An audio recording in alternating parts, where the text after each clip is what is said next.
오늘 여기 본문에 나오는 말씀은 우리가 잘 아는 내용의 말씀이죠.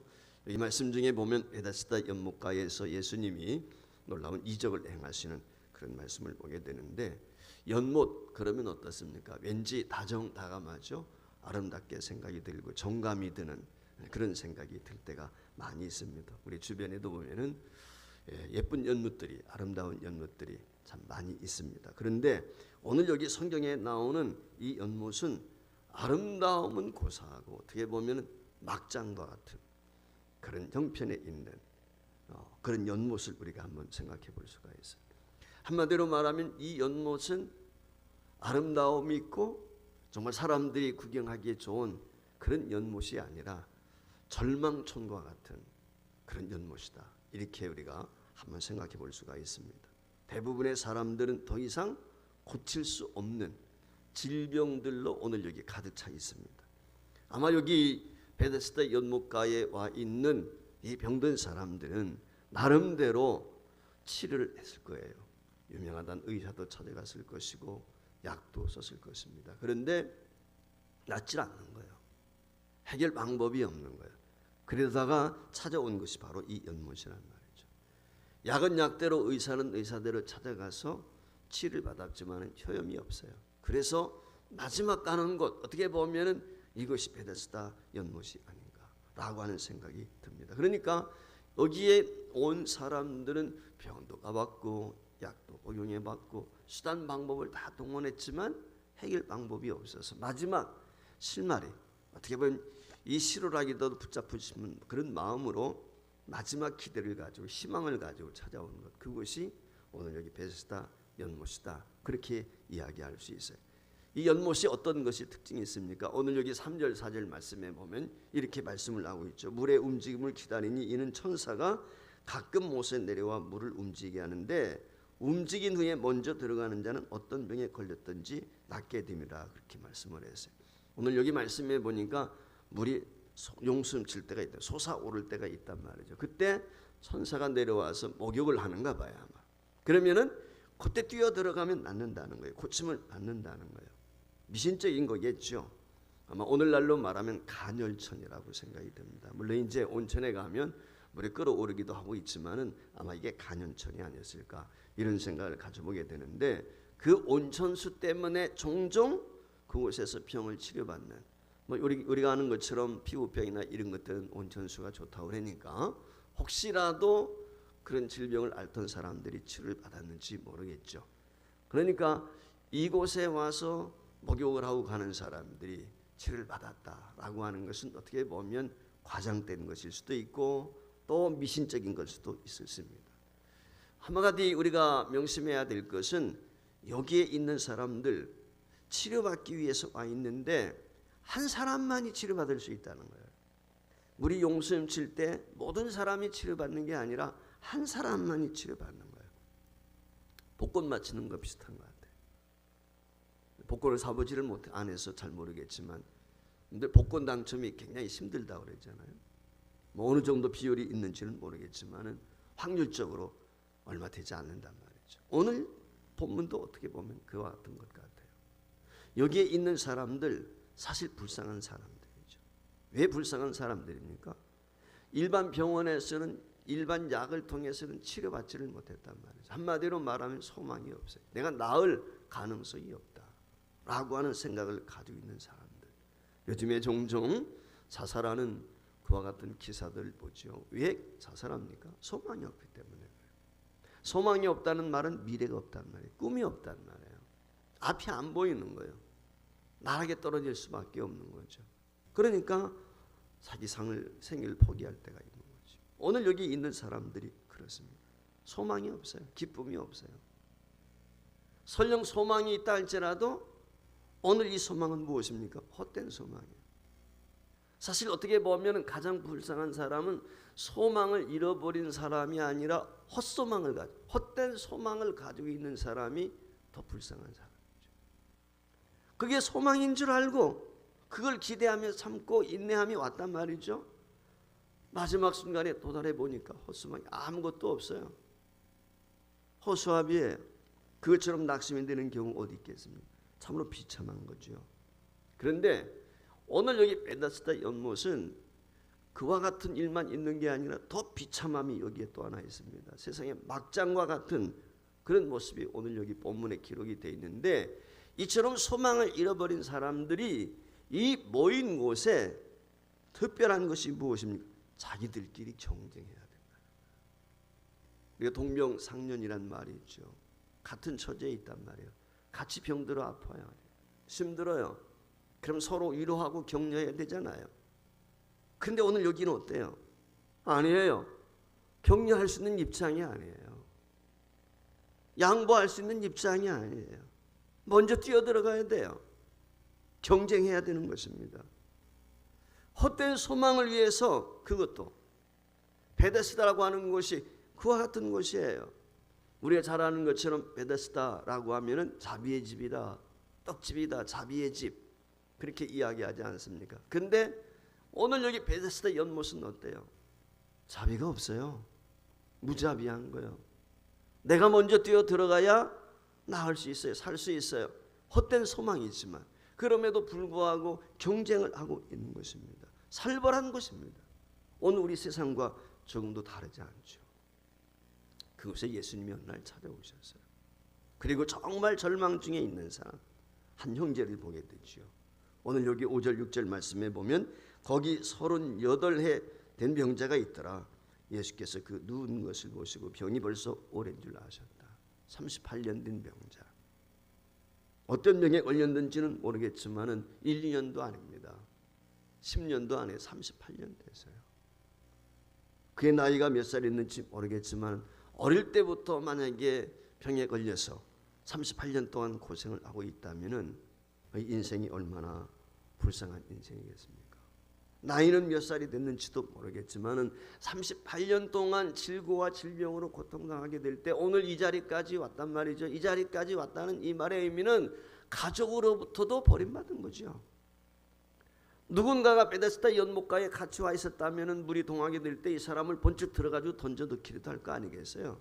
근데 누가 도와줄 사람이 없단 말이에요. 가족이 없어요. 다 배척을 하는 거죠.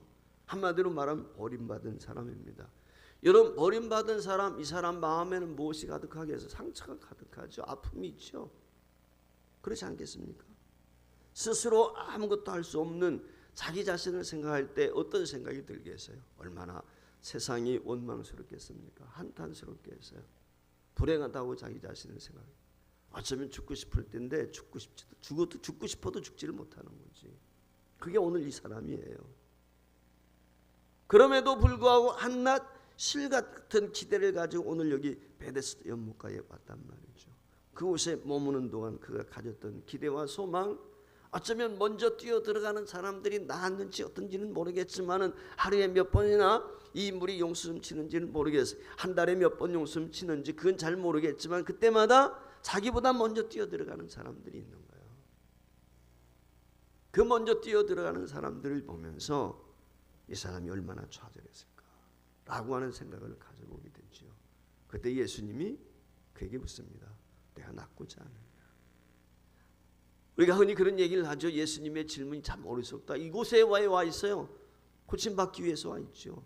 비록 헛된 소망이라 할지라도 이곳에 와 있으면 그 자체가 위로가 되고 어쩌면은 혹시라도 몰라서 내가 뛰어 들어갈 수 있는지 누군가가 도와줄 수 있는지 몰라서 그 신락 같은 그 기대와 소망을 버리지 못하고 그곳에 와 있단 말이죠.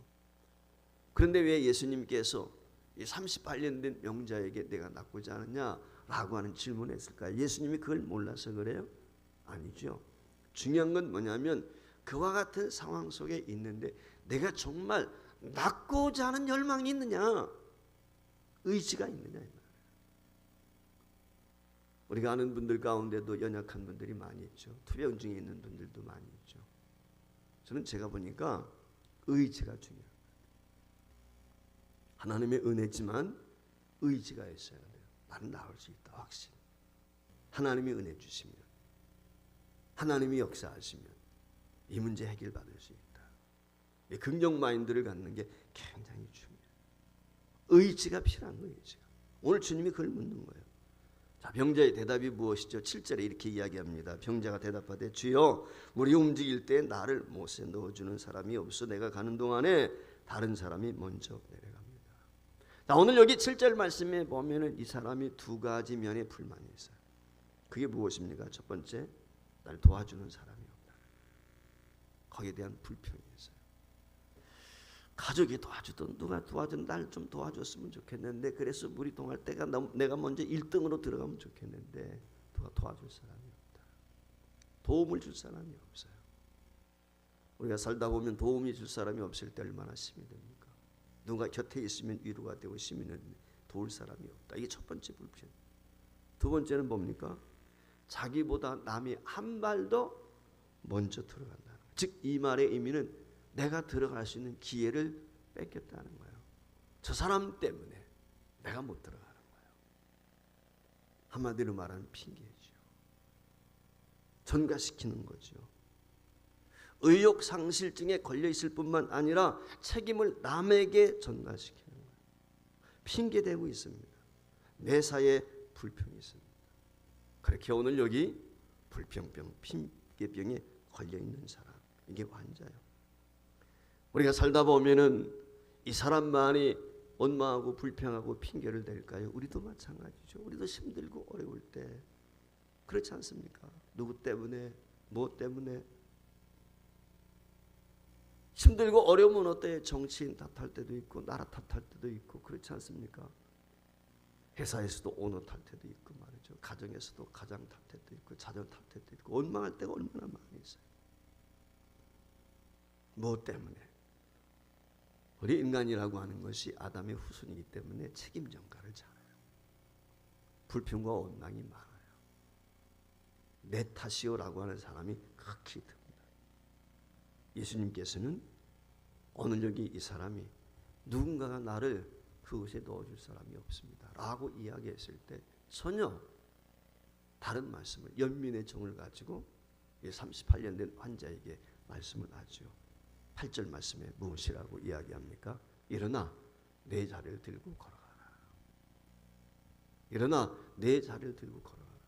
여러분 도대체 이거 어떻게 이 일이 가능하겠어요? 38년 동안 움직이지 못했어요. 제대로. 이곳에도 누가 데려다 줬기 때문에 왔단 말이죠. 자기 스스로 온 게 아니라 자기 스스로 연목에 들어갈 수 없을 정도인데 그렇지 않겠습니까? 사랑하는 성도 여러분, 오늘 이 환자 가족도 포기했습니다. 세상에 더 이상 그를 품을 수 있는 것이 없어요. 절망적인 상태에 있단 말이죠. 그런데 그 절망적인 상황 가운데 있는데 그 누군가 찾아와서 또 뭐 걸으라는 거예요. 이해가 됩니까?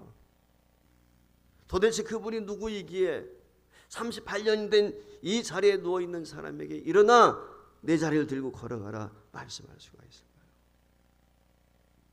우리가 조금 전에 공평하신 하나님 찬양을 했는데 송명희 시인이라고 아주 오래돼 가지고 만난 지가 제가 가물가물한데 제 친구가 이제 과거에 맨 처음에 송명희 시인을 만났던 것이 그 친구가 이 선교사가 돼가지고 파송 예배를 드릴 때 그때 와가지고 간증을 했어요. 그때 처음 만났던 적이 있었어요. 말 한마디 하는데도 얼마나 힘든지. 지금은 이제 60이 다 됐거든요. 권사님이신데 이분이 정말 주옥 같은 시들을 많이 썼죠. 수천 편의 시를 썼어요.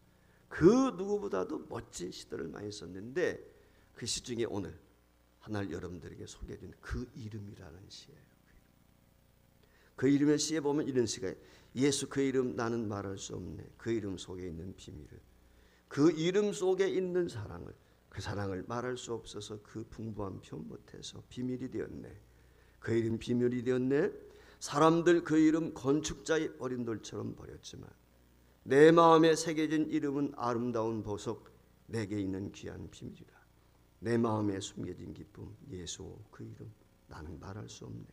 그 이름의 비밀을 그 이름의 사랑을 그 이름의 비밀을 그 이름의 사랑을 그 이름 우리 한번 찬양해 보았으면 좋겠어요. 우리 반응 띄워주면 좋겠습니다. 그 이름 한번 찬양합시다. 우리 에클레시아도 같이 해주세요.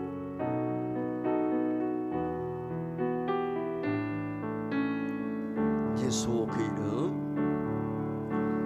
예수 그 이름 나는 말할 수 없네 나는 말할 수 없네 그 이름 속에 있는 비밀을 그 이름 속에 있는 비밀을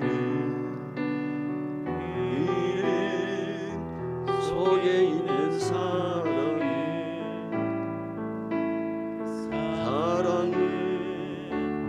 말할 수 없어서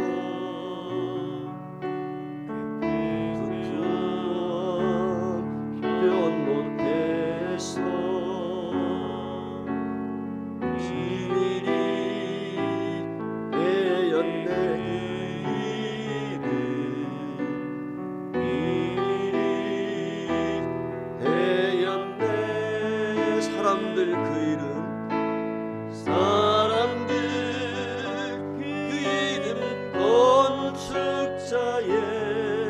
어린 돌처럼 버렸지만 내 마음에 새겨진 이름은 내 마음에 새겨진 이름은 아름다운 보석 내게 있는 귀한 비밀이라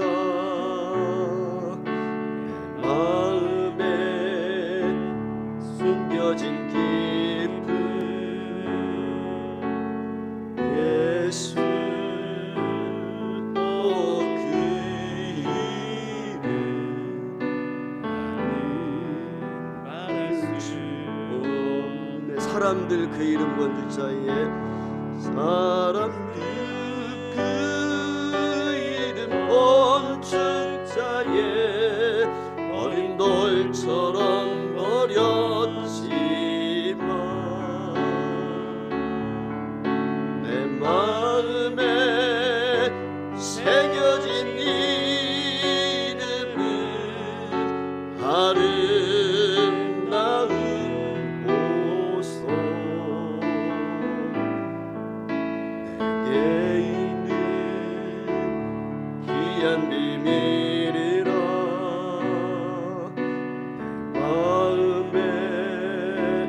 숨겨진 기쁨 예수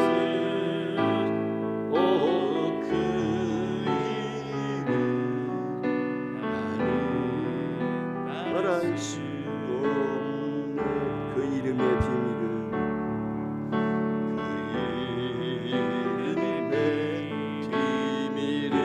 그 이름의 사랑을 다시 한번 그 이름의 비밀을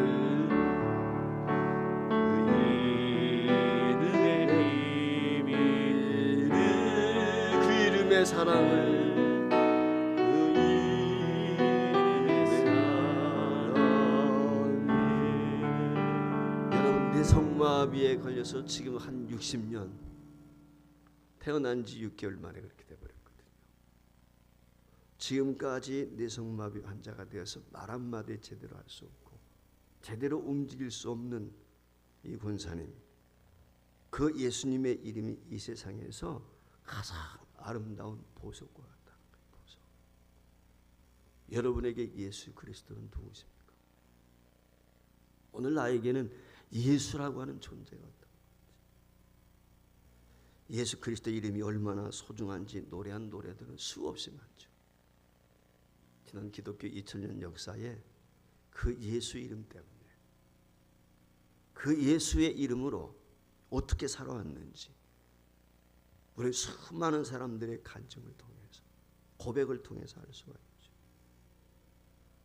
예수 이름 때문에 꼭 복을 받고 장수하고 잘되고 돈 벌어서가 아닙니다. 사실 오히려 지금 겪고 있는 고난과 역경 그것과는 비교할 수도 없는 그 이름과 고통의 한복판에서 이 이름 하나 때문에 예수라고 하는 이름 하나 때문에 위로받고 용기를 얻고 힘을 얻었던 경우가 얼마나 많습니까? 어떤 분은 정상에서 그 예수의 이름을 부르면서 힘을 얻습니다. 어떤 사람은 사형수로 죽어가면서도 그동안 알지 못했던 예수 그리스도를 이제 얼마 남겨놓지 않고 생의 마지막 순간에 예수 그리스도를 영접하고 눈물과 감격 속에 사형 집행장으로 끌려간 사람도 있어요. 초대교회 성도들은 어떻습니까? 십자가에 못 박히면서도 그 이름 때문에 죽을 수 있었단 말이죠. 사자의 마비 되고 불에 태워 죽어도 그 이름 때문에 그들은 감격했어요.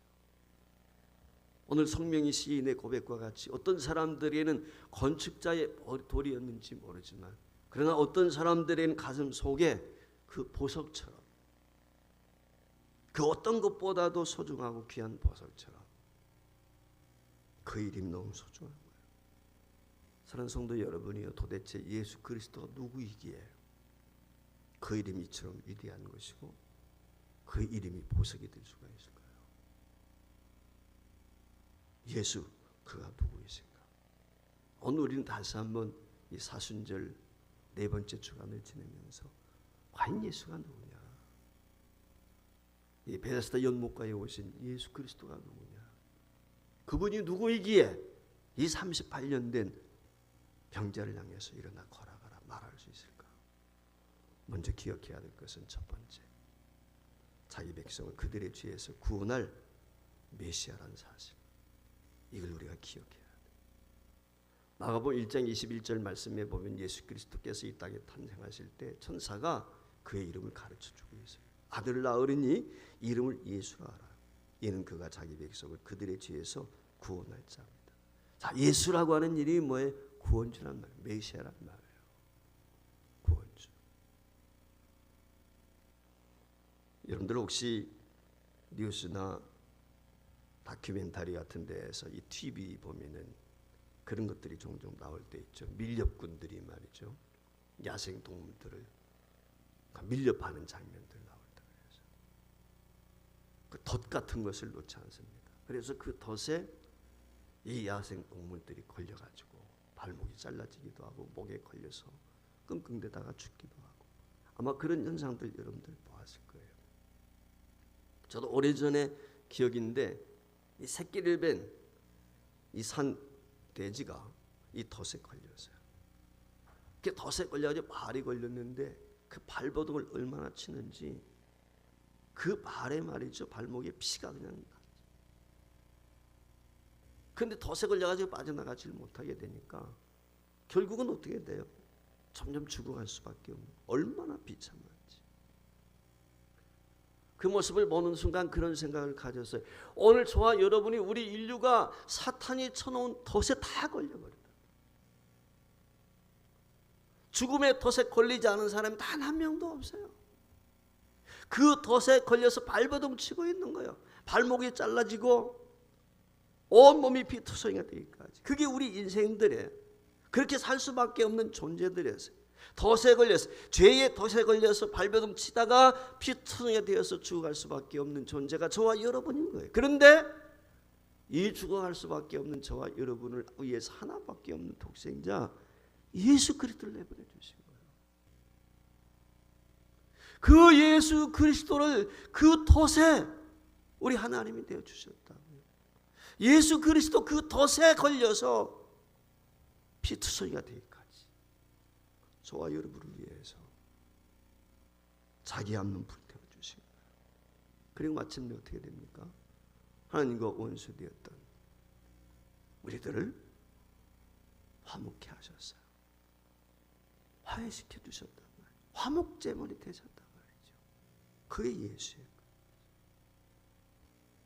그 이름이 구주예요. 그의 이름을 부르는 자 구원을 받습니다. 오늘 이 저녁에 여러분이 어떤 문제를 가지고 있든지 간에 예수의 이름을 통해서 구원의 은혜를 다시 한번 경험할 수 있기를 주의 이름으로 축복합니다. 예수 이름이 능력이 있어요. 거기에 구원이 있어요. 두 번째 무엇입니까? 예수는 우리와 함께 하십니다. 마태복음 1장 23절 말씀에 보면 이렇게 기록을 했습니다. 보라 처녀가 잉태하여 아들을 낳을 것이요 그의 이름은 임마누엘 하리라 하였으니 이를 번역한즉 하나님이 우리와 함께 계시다. 임마누엘, 예수라고 하는 말은 메시아, 구원주라는 말이에요. 그런데 오늘 여기 말씀해 보니까 이 구원주라고 하는 말은 어떻게 보면 그의 역할이죠. 우리를 구원하시는 역할. 오늘 임마누엘의 말이 뭐예요? 우리가 동행하는 역할이죠. 구원하는 역할이 메시아라면은 임마는 우리와 동행하는 거예요. 함께하는 거예요. 그게 우리 예수 그리스도죠. 하나님께서는 저와 여러분을 구원하셔가지고 그저 버려두지 않습니다. 함께하시는. 임이라고 하는 말은 함께란 말이에요. 마누란 말은 우리란 말이에요. 엘은 여러분 아시는 것처럼 하나님이 우리와 함께하십니다. 우리를 죄에서 건져내 놓으셔서 그냥 버려두지 않아요. 덫에 걸려있던 저와 여러분을 덫에서 풀어놓은 걸로 끝나는 것이 아니라 다 치료해가지고 온전하게 회복시켜가지고 살아갈 수 있도록 동행하시는 분이, 내가 힘들고 어려울 때 외로울 때 누군가가 옆에 와서 함께 해주면 어떻습니까? 위로가 되지요. 힘이 되지요. 의지가 되지요. 그렇지 않습니까? 그런데 임마누엘, 하나님이 나와 함께한 전능자가 나와 함께 하신다. 이거보다 더 위로가 되는 말씀이 어디 있겠어요? 얼마나 성경이 우리에게 하나님이 우리와 함께 하신지를 분명히 말씀을 해주고 있는데, 특별히 이 하나님이 우리와 함께 하신다는 이 말씀에 대해서 첫 번째, 결코 우리를 버리지 않는다는 거예요. 그래서 시브리서 13장 5절 말씀에 보면 그랬어요. 내가 과연 너희를 버리지 않냐고, 과연 너희를 떠나지 않냐리라. 이 과연이란 말, 영어로 말하면 never. 여러분, never란 말이 뭐예요? 결코 버리지 않는다는 거예요. 어떤 상황이 있어도 하나님은 우리를 떠나지 않아요. 함께 하시는 거예요. 그게 우리 하나님이세요. 우리 주님이시란 말이죠. 또 하나가 있습니다. 무엇이? 언제나 우리를 나와 함께 한다는 이 말의 의미는 주님이 나와 도와주신다는 거예요. 나를. 예수님께서 아버지께로 가시면서 제자들에게 그러셨죠. 보혜사 성령님을 내가 보내주겠다. 성령님이 늘 우리와 함께 하시죠. 여러분, 임마누엘이라는 말은 무슨 얘기예요? 끝까지 책임져 주신다는 거예요. 누가? 우리 주님이. 예사야서 49장 말씀에 보면 이런 말씀이 기록이 되어 있습니다. 우리 같이 한번 읽어볼까요? 여인이 어찌 그 젖 먹는 자식을 잊겠으며 자기 태에서 난 아들을 긍휼히 여기지 않게 되냐. 그든 혹시 잊을지라도 나는 너를 잊지 아니할 것이야. 요즘에 그냥 그 아기 나가지고 어디 지방에 있는 사람이 아기가 죽어가지고 난리죠. 뭐 딸 자식이냐 할머니 자식이냐 뭐 난리인데, 세상 그래요. 근데 우리 하나님은 그렇지 않다. 설령 부모가 자식을 버린다 할지라도 우리 하나님만큼은 버리잖아요. 그 하나님이 우리를 도와주십니다. 함께 하십니다. 그래서 로마서 8장 32절 말씀에 보면 뭐라고 말씀을 했습니까? 자기 아들을 아끼지 아니하시고 우리 모든 사람을 위해서, 저와 여러분을 위해서 내주신 이가 어찌 그 아들과 함께 우리에게 모든 것을 주시지 않겠는가. 주님께서도 그랬잖아요. 구하고 찾고 두드리면 다 주신다. 좋은 것 주신다는 거예요. 네. 비유로 얘기하지 않았습니까? 이게 우리 하나님이세요. 우리를 구원하시고 하나님께서 단 하나밖에 없는 외아들 예수 그리스도를 십자가에 달려 죽기까지 사랑을 다 주셨단 말이에요. 아들을 주신 것은 자기를 주신 거예요. 사실. 자기의 분신이잖아요. 다 주셨단 말이죠. 다 주시기까지 베풀어 주셨는데 무엇인들 아까워하시겠느냐. 하나밖에 없는 아들 희생시키시면서까지 우리를 위해서 다 내어주셨는데 무엇인들 주시지 않겠느냐. 그게 성경이에요. 여러분, 이것보다 더 큰 감격적이고 기쁜 소식이 어디에 있습니까? 저와 여러분은 이미 하나님의 자녀가 된 줄 믿습니다. 요한복음 1장 12절 말씀대로 영접하는 자 곧 그 이름을 믿는 자들이 누가 된다고 그랬어요? 하나님의 자녀가 되는 권세를 주셨단 말이죠. 저와 여러분이 하나님의 아들, 딸의 의미. 아들, 딸이라는 말의 의미가 뭐예요? 상속자란 말이죠. 아버지가 누리는 특권, 영광, 저와 여러분이 누리게 될 줄 믿습니다. 오늘 본문에 나오는 38년 된 명자, 세상도 가족도 등졌어요. 그러나 이제 새 출발할 수 있어요. 지금까지 이어싸고 있던 거추장스럽던 모든 짐들 벗어던지고 예수 그리스도와 함께 자유함을 얻습니다. 이제 연못에 들어가지 않아도 돼요. 누군가의 도움을 기대하지 않아도 됩니다. 주님이 함께 하십니다. 오늘 저와 여러분도 마찬가지죠. 힘들고 어려운 세상이지만 주님이 우리와 함께 하시면 어떤 상황에서도 승리할 수 있습니다. 우리 안에도 연약함이 있을 수 있습니다. 내 힘으로 해결할 수 없는 염려와 걱정되어지는 문제들이 있을 수 있습니다. 두려움이 우리에게도 있을 수 있습니다. 이 시간 저와 여러분이 기억해야 될 것은 예수 그 이름. 그분이 나의 구원자. 그분이 임마누엘이에요. 코로나19 상황에서 어려움이 많이 있지만 예수 그리스도께서 이 땅에 오셔서 십자가를 지시고 그 고통을 감내하신 이유가 어디에 있습니까? 하나밖에 없는 아들 독생자 예수 그리스도를 아낌없이 내어주신 하나님께서 무엇인들 아까워하시겠어요? 코로나 상황 언젠가는 끝날 것입니다. 지나갈 것입니다. 힘들고 어렵지만 우리의 구원자가 되시고 우리의 임마누엘 되시는 주님을 통해서 위로받고 쉼을 얻고 동시에 사순절 우리가 지내면서 왜 그분이 이 땅에 오셔서 이런 고난과 고초를 감내하셨는가? 바로 저와 여러분을 구원하시고 자유케 하기 위해서 우리 하나님께서 놀라운 사랑을 베풀어 주다는 것을 기억하시고 볼지어다 세상 끝날까지 내가 너희와 항상 함께 있겠다 약속하신 이 임마누엘 우리의 구원주 되시는 주님과 더불어서 이 어려움을 극복하고 승리할 수 있기를 주의 이름으로 축복합니다.